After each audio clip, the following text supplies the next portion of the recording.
Silent treatment.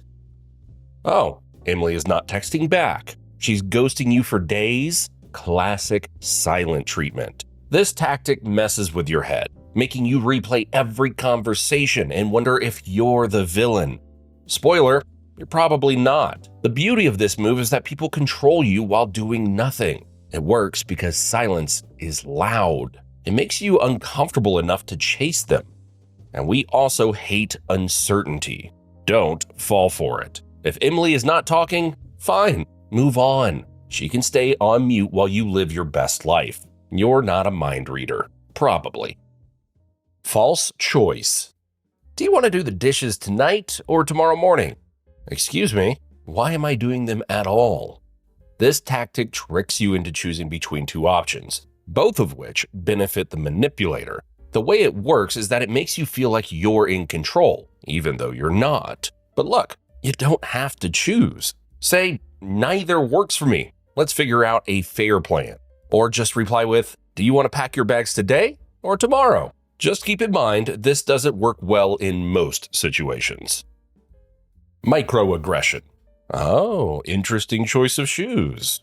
Such comments are like a mosquito bite. Small, but super annoying. Such sneaky, backhanded comments make you second guess yourself. The way it works so well is because it plants a tiny seed of doubt without sounding outright rude. Manipulators use this to slowly undermine your confidence. The solution? Call them out. What do you mean by that? Watch them get caught in their own trap. Guilt trap. Oh, I guess I'll just do everything myself even though I'm totally exhausted. This tactic is emotional blackmail at its finest. Manipulators know guilt makes others uncomfortable, so they use it to get you to do things. Ultimately, this is commonly used by family members. It works so well because you don't want to seem ungrateful or rude. From personal experience, it's best to confront them with, are you asking for help or are you just trying to make me feel bad? Loaded question. Why do you always mess things up? Whoa, hold up. That's a trap. Those questions are designed to make you look guilty no matter how you answer. They're powerful because they instantly put you on the defensive. Don't take the bait. Instead of arguing, call out the question itself. I don't think that's fair. Is there a specific problem you have with me? Now they have to think about specific instances you can address. Unless you really mess everything up all the time, you'll not only dodge this trap, but also win the situation. Triangulation trap. Jessica told me you were being difficult. I'm just letting you know because I care. Do you actually? This tactic involves dragging a third person into the mix, making the conflict messier and harder to fix. It's very sneaky and dangerous as it creates confusion and divides people. To avoid getting pulled into this drama, go straight to the source. Let's bring Jessica into this conversation and clarify. Manipulators hate when their tactics are exposed, so this move usually sends them into panic mode. Bonus points if you do this with a nice smile. Foot in the door. Hey, can you help me real quick? Harmless, right? But then, real quick turns into an all-day project, and suddenly you're doing Oliver's taxes. This trick works because once you say yes to something small, it feels awkward to say no to the next thing. Want to avoid this? Just ask, what exactly do you need help with? If they start stumbling over their words, you've caught them. Politely decline and enjoy your Saturday. You owe me. Ever had someone do you a tiny favor like handing you a napkin and then act like you owe them your kidney? Some people do something small for you and then use it as a golden ticket to ask for much more later. Why does it work? Because we hate feeling like we're in debt. But let's be real. Lending you a pencil does not mean you need to babysit their 6 kids. Next time someone pulls this, think, does the favor match the ask? If not, kindly remind them the world doesn't run on monopoly rules. Black and white.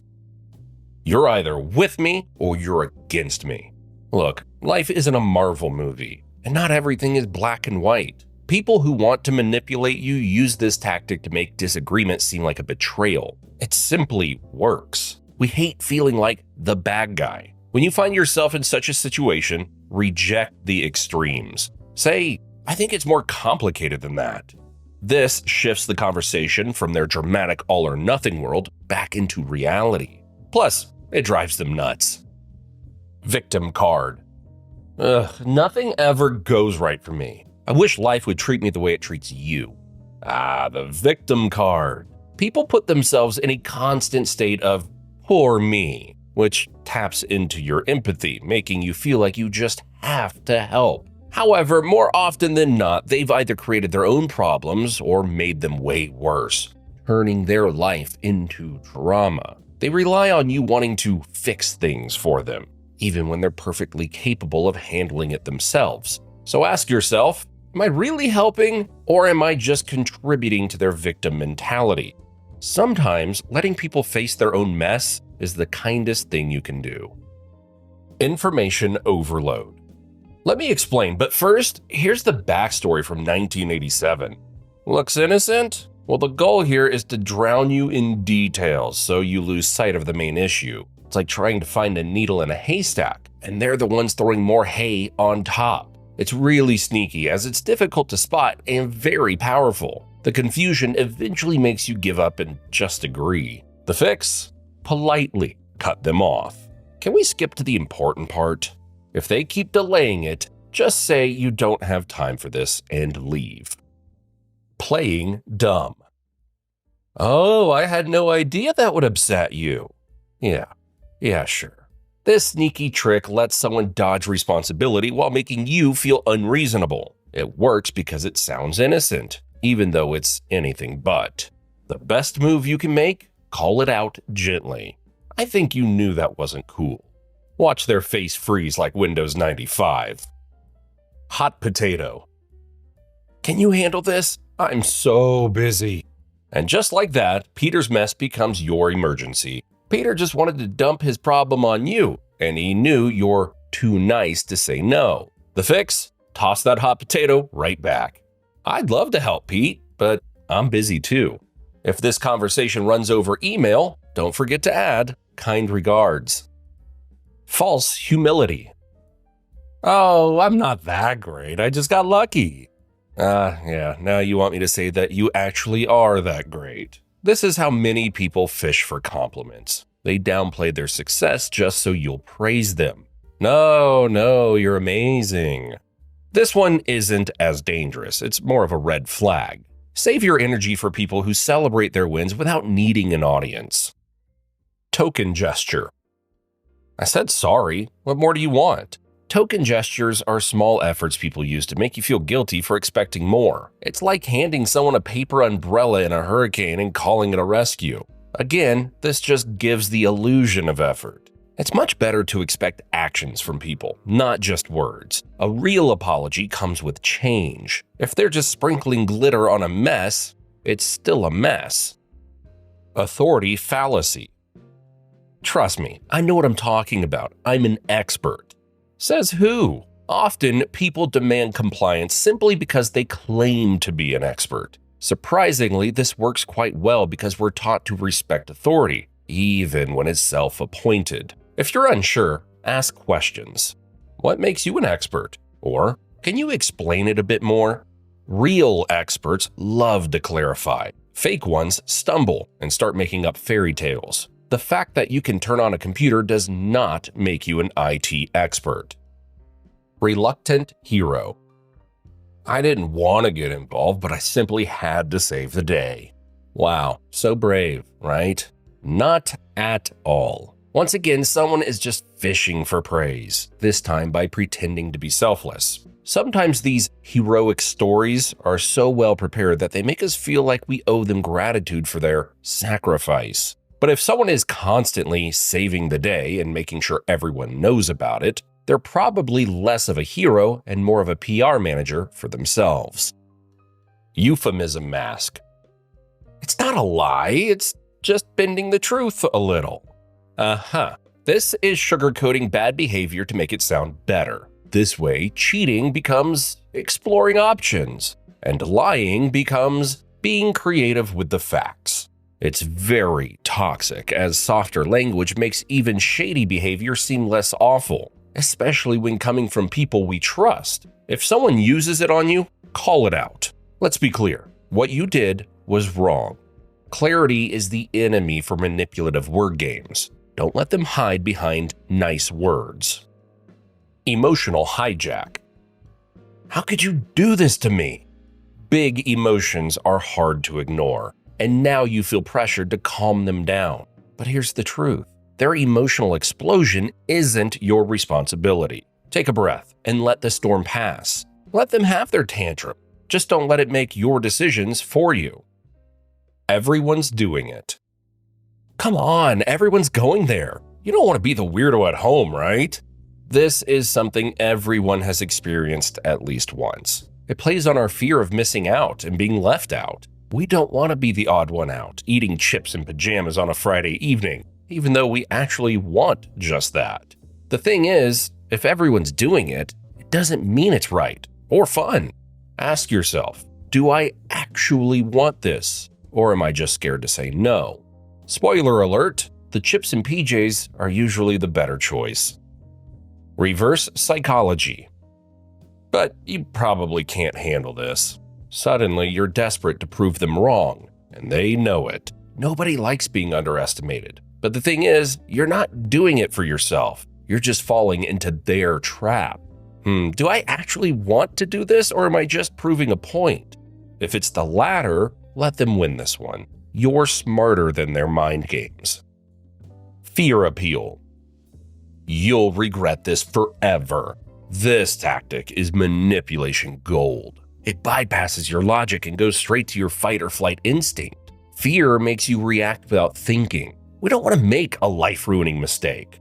But in reality, 99% of the time, it's not that dramatic. Take a breath, grab a snack, and think it through. If someone is pressuring you with fear, chances are they're hiding something. Echo chamber. Everyone I told this to agrees with me. Of course they do. You only talk to people who think like you. The echo chamber effect creates an environment where only certain ideas or opinions are repeated, making them seem more legitimate or true than they really are. Repetition simply feels like truth, even when it's not. This can be used to control your thinking by isolating you from other viewpoints. Damsel in distress. I just can't do this without you. Oh, please. This technique plays on your protective instincts, making you feel responsible for jumping in and saving the day. If you want to avoid falling into that trap, simply resist the urge to rescue. Offer advice instead of taking over. If they truly need help, they'll find a way or ask a specific question. If not, they were just looking for a free ride. Personal attack. You're just too sensitive. The all-time classic. When someone has no argument left, they attack you instead. The way this works is that it shifts the conversation from the issue to your character, putting you on the defensive. In such a situation, stay calm and don't fall for it. Say, let's stick to the topic, like adults. Love bomb. You're amazing. You're perfect. Basically everything I ever wanted. Love bombing hits you like a sugar rush, intense and sweet, but sure to crash. Manipulators flood you with affection to lower your guard, then attack. Why does it work? Because it feels so good at the moment, and a few minutes later, you're a couple $100s lighter. False generosity. After all I've done for you, this is how you treat me? This one is about using past kindness as a weapon to guilt you into compliance. Gratitude is a powerful emotion, and manipulators love using it to control you. Look, if their favor comes with conditions, it's not a gift, it's a trap. Thank them politely, but don't feel like you have to repay something that wasn't given freely. Scarcity. This is the last one. We're almost sold out. Sure, and I'm the king of England. Typical scarcity tactic. It pushes you into thinking you'll miss out if you don't act right now. Unless you're buying a front row ticket to a big concert, it's usually just a way to make you pull out your wallet. Love withdrawal. I can't deal with you right now. This technique is common in toxic relationships. It's when your partner takes away affection to punish you. knowing you'll chase them to make things right. It works because nobody likes feeling rejected, but don't fall for it. If someone frequently uses love as leverage, it's a red flag and you'd better run, unless you want to live life like a dog chasing treats. Unspoken expectation. I thought you'd understand without me having to explain. Yeah, sorry, I forgot I can't read your mind. This is a subtle way of manipulating you. It makes you feel guilty for not getting it, even though the person never actually said anything. And that guilt pushes you to be more likely to do what they want. Next time, just call it out. I'd love to help, but you've got to spell it out for me. I'm not a psychic. Gaslighting. Are you sure you're remembering that right? We were really supposed to meet at 7 p.m. That's strange. I was pretty sure it was 6 p.m. Boom, gaslighting alert. This sneaky trick makes you start doubting your own memory, or even worse, your own senses. They say it so confidently, you start wondering, wait, maybe I did get it wrong. The solution? Keep track of things, save messages, receipts, and when you're sure, calmly respond with, no, actually, you're wrong. Then watch how they react. Subtle shaming. Oh, I guess you don't care about this as much as I do. The classic. They're trying to make you feel like a villain for not dropping everything you're doing and do what they want. This plays on your desire to be seen as a helping and responsible person, without even directly calling you out. It's like the emotional equivalent of puppy dog eyes, but more manipulative. Next time someone pulls this, just respond with, I've got other things on my mind right now, like not feeling guilty for no reason. I'm making my own choices. I bet the room will be silent, at least for a while. Groupthink pressure. Don't be difficult. We all agree on this. I think most of us have fallen for this one a couple of times. Everyone likes to get along, even when it's fake. But just because the group agrees doesn't mean they're right. Have the courage to challenge the status quo. I see your point, but here's another perspective. Sometimes being the odd one out is the smartest move that can gain you respect. Intermittent reinforcement. Some days they're kind of loving. Other days they're colder than the coffee you left on your desk yesterday. It's strange, but this behavior keeps you hooked, hoping the good version of them comes back again.